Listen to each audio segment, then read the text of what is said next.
श्री मनोज कुमार जी।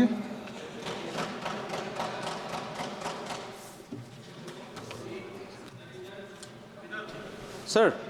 श्री मनोज कुमार जी, यहाँ हूँ सर। जी ठीक। माननीय सभापति महोदय, आपको बहुत बहुत मैं धन्यवाद देना चाहता हूँ, चूँकि ये मेरा पहला दिन है और पहला बार मैं किसी बिल पर मैं बोलने जा रहा हूँ। उससे पहले मैं अपने पार्टी को भी धन्यवाद देना चाहता हूँ और जिस क्षेत्र से सासाराम से मैं आया हूँ वहाँ के जनता को भी मैं बहुत बहुत धन्यवाद देना चाहता हूँ कि मेरे जैसे गरीब बाप के बेटा को चुन करके लोगों ने इस सदन में भेजा। मान्यवर, इस बिल का जब मैं इस बिल को देख रहा था तो मुझे लगा कि इस बिल में कुछ निजीकरण निजी के तौर पर कुछ इस बिल में दर्शाया गया। तो मुझे लगा कि ये बिल जो है वैसे गरीब और श्रमिक और बहुत सारे जो मजबूर, चूँकि आपको हम सब जानते हैं कि रेलवे जो है भारत देश में सबसे बड़ा यातायात का साधन है। लगभग 2 करोड़ 40 लाख से ज़्यादा लोग यात्रा करते हैं रेलवे से। तो जिस प्रकार से जैसे ये बिल में कहा गया, भारतीय रेलवे संशोधन बिल 2024 को लोकसभा में पेश किया गया है, जो रेलवे की स्वायत्तता और प्रभावित निजीकरण की संभावना एवं रेलवे कर्मचारियों के हितों पर प्रभाव कम कर सकता है। इस बिल के माध्यम से रेलवे बोर्ड एक्ट 1905 को निरस्त किया जाएगा और इसके प्रावधानों को रेलवे एक्ट 1989 में शामिल किया जाएगा।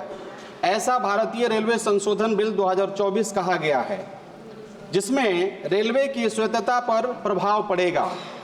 इस बिल के पारित होने से रेलवे की स्वायत्तता पर नकारात्मक प्रभाव पड़ सकता है। रेलवे बोर्ड एक्ट 1905 के निरस्त होने से रेलवे के निर्णय लेने की प्रक्रिया में बदलाव आ सकती है, जिससे रेलवे की स्वायत्तता कम हो सकती है। निजीकरण की संभावना बढ़ेगा। इस बिल के पारित होने से रेलवे के निजीकरण की संभावना भी बढ़ सकता है। रेलवे एक्ट 1989 में शामिल होने वाले प्रावधानों से रेलवे के निजीकरण के लिए रास्ता साफ हो सकता है, जिससे रेलवे की सार्वजनिक संपत्ति को निजी हाथों में सौंपा जा सकता है। जैसे कि आपको पता होना चाहिए, माननीय हमारे आदरणीय मंत्री महोदय भी बैठे हुए हैं, जब चूंकि जिस कॉन्टेक्स्ट में हम जीते हैं भारत देश में, जैसे जहां निजीकरण की बात आती है वहां कंट्रोल आ जाता है, वहां अपने मनमाने ढंग से उसमें, चूंकि इसमें यात्रा का भी जिक्र किया गया है, टिकट का भी, तो जब निजी लोग आएंगे रेलवे में और रेलवे निजी लोगों के हाथों में जाएगा तो वो अपने मनमाने करेंगे और अपने रीति से वो फिक्स करेंगे। तो बहुत बड़ा तादाद में भारत में रहने वाले मजदूर श्रमिक को बहुत बड़ी कठिनाई सहना पड़ेगा। यदि रेलवे का निजीकरण किया जाता है तो वास्तव में इसका सीधा असर गरीब और मजदूर वर्ग पर पड़ सकता है, क्योंकि रेलवे निजी हाथों में जाने से किराए में अप्रत्याशित वृद्धि हो सकती है। इसके परिणाम स्वरूप आम आदमी के लिए यात्रा करना कठिन हो सकता है, खासकर उन लोगों के लिए जिनकी आय सीमित है।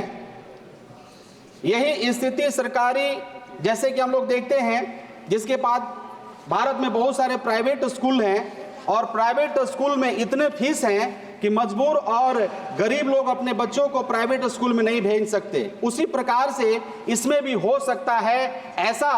कहने का मतलब, ये जब बिल होगा तो ऐसा लग रहा है कि गरीब लोगों का और श्रमिक लोगों का, जो बड़े तादाद में जो रेल यात्रा करते हैं, उनका दोहन होगा, खासतौर पर उन लोगों के लिए जिसकी आय सीमित है। यही स्थिति सरकारी और निजी स्कूलों के बीच भी देखा जा सकता है, जहां सरकारी स्कूलों में सुविधाओं की कमी होती है और निजी स्कूलों की फीस इतनी अधिक होती है कि सभी के लिए वह सुलभ नहीं होता। रेलवे कर्मचारियों के हितों पर प्रभाव पड़ेगा। इस बिल के पारित होने से रेलवे कर्मचारियों के हितों पर नकारात्मक प्रभाव पड़ सकता है। रेलवे बोर्ड एक्ट 1905 के निरस्त होने से रेलवे कर्मचारियों के अधिकारों और सुविधाओं में कटौती हो सकती है, जिससे उनके हितों का नुकसान पहुंच सकता है। सरकार की मानसिकता यह प्रतीत होती है कि रेलवे जैसी सार्वजनिक सेवा को निजी हाथों में सौंपने से उसकी कार्यकुशलता बढ़ेगी।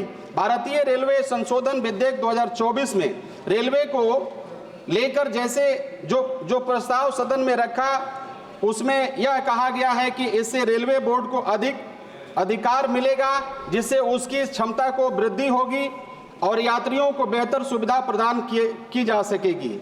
यह सच है कि वंदे भारत जैसे ट्रेन भारत देश में देश के अलग अलग हिस्सों में चलाया गया।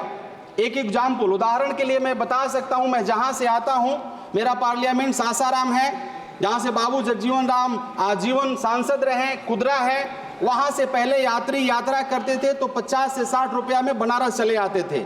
चूंकि हजारों लोगों को प्रत्येक दिन बनारस आना होता है, बीमार लोग भी आते हैं, चूंकि बड़ा बड़ा हॉस्पिटल बनारस में है और हमारा जो क्षेत्र है कनेक्ट है, बहुत नज़दीक है बनारस से। लेकिन अभी जो ये ट्रेन चलाया गया उसमें लगभग दोगुना भाड़ा, जैसे माननीय मंत्री जी सब्सिडी की बात कह रहे थे, आज ही मैं इस सदन में सुन रहा था, तो लोगों को सब्सिडी का जो आप बात कह रहे हैं कैसे पता चले, कैसे लोगों को समझ में आए।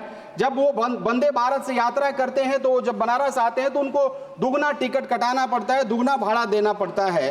तो इस प्रकार से चूंकि मैं वंदे भारत का जो ट्रेन है उसका विरोध में नहीं हूं कि वंदे भारत ट्रेन नहीं चले, लेकिन वंदे भारत में जो यात्रा करने वाले बहुत सारे गरीब मजदूर और श्रमिक हैं या पहले सीनियर सिटीजन होते थे, उनका यात्रा में बहुत उनको लाभ मिलती थी, विकलांग लोग होते थे।